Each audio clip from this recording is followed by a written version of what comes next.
Usually when we come up with our service or our course, we are teaching people who are just 1 to 2 steps below us, right? We start a business course when we made our first 1,000, or we start a copywriting course when we have had 5 clients, or you get the picture. You're teaching people something you're really good at, but maybe you're at a level 6 or 7 and they're kind of at the 2, 3, 4 range, right? So you're a little bit close. But obviously, the longer you're in business, the bigger that gap could be, or your interests changed. I alone have kind of changed my business model 3 times, right? So we grow as online entrepreneurs, and honestly, a lot faster than we would if we were brick and mortar businesses. So what happens if you spend all this time and energy promoting a course, growing your list, and you feel like you've either outgrown the program, or you've outgrown the pricing and you're afraid your list won't come with you? I'm Jessica Castle, the stress-free launch strategist, and today I'm going to help you decide which of the paths to take, if you should serve both audiences or just one, and then once you've decided, what are the right steps to take in order to bring your list with you.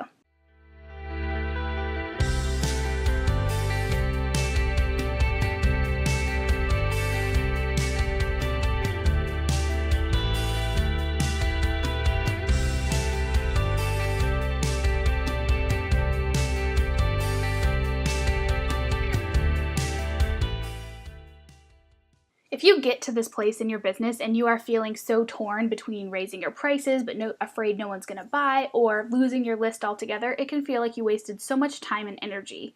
But I want to assure you that it doesn't have to be that way, and give you an opportunity to decide right now.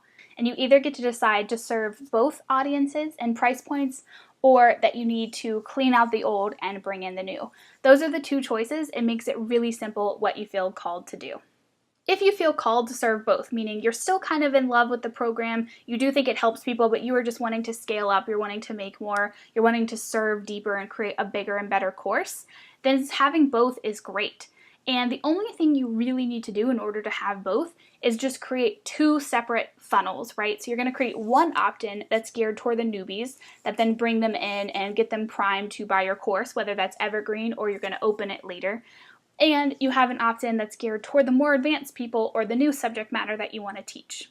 So right away, you've segmented the list so that there's 2 groups of people that might be interested in your 2 various offers, and you can target them. You also have a built-in upsell, right? You also have a customer journey. You can now take them on from the beginner one to the more advanced one, or shift the conversation. Most likely you already have the first funnel set up, so really the only thing you're looking at here is just essentially saying, okay, this is my newbie list. I'm going to now list build for a whole new audience, segment them into this new funnel, but you continue to serve both, and now your business has 2 great products that you can sell anytime and get new customers in. So that's the simple option, right? Just choose to segment your business. But what if you're really feeling like, I can't stand to look at this program, don't want to talk about this anymore, I'm somewhere totally different. Or you're like, realistically, I don't want to maintain this program, I don't want to have a Facebook group anymore, all these kind of negative feelings around it. Or you are just like, look, I like the program, but it needs to be totally overhauled and it needs to increase by $500 or more, and I know the list I've attracted are already saying they want more free stuff, and so I just know they're not the list for me. This can be a tough realization, but it's important to know these things about your business and note how you're feeling about it. So if this is the case and you don't want to continue to serve both and you are ready to focus on your new audience, here's what you need to do. The first thing you need to do is run a closed down sale, and I've got a whole other blog post about how to do that I will link below.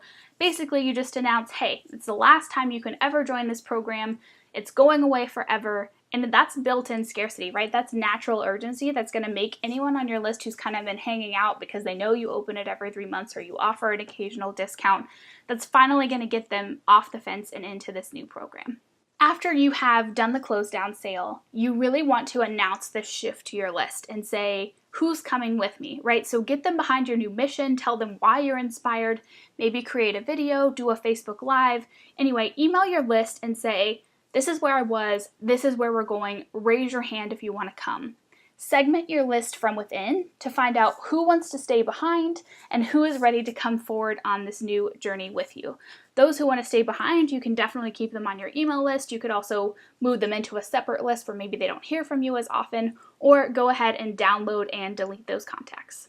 With the new people, go ahead and welcome them, tell them what's in store, get them excited for all the content you're going to create around this new topic or this new deeper level of teaching. And then the third and final thing you need to do is just get new blood in your list, right? So if you did delete some of the older contacts or they're just not going to hear from you as often, you definitely want to bring in people who never knew what you did before. I mean, obviously you might mention it in your about page or something like that, but you need to bring in people who are just interested in the new stuff that you want to teach. So come up with a new opt-in, maybe host a couple of training webinars, whatever the case may be.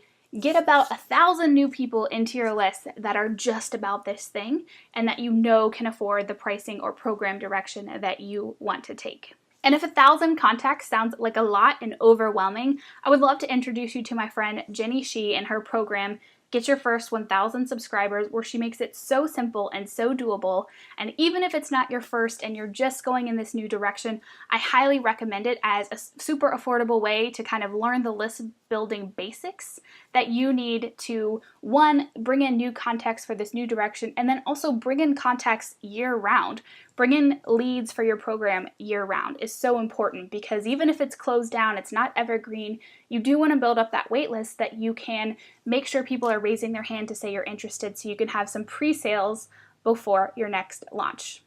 So I hope this video has helped you feel that it's not been a crazy waste of time or money to list build for the previous thing, and that it's totally okay to let go and move in a new direction. You don't have to be one-dimensional just because we're one-dimensional on the internet. And there really are just these simple things that you can kind of do to shift direction, and it really doesn't need to take more than a month to make that decision, create a new funnel if you're serving both, or close down the program and announce to your list the new direction. If you are at this place in your business, I would love to hear what your experience has been feeling that kind of internal struggle, and if these tips help you and kind of give you a new way to think about it. And if you have any other questions, please leave them below and I will definitely get back to you. This has been your stress-free launch tip, and I will see you next week with another one.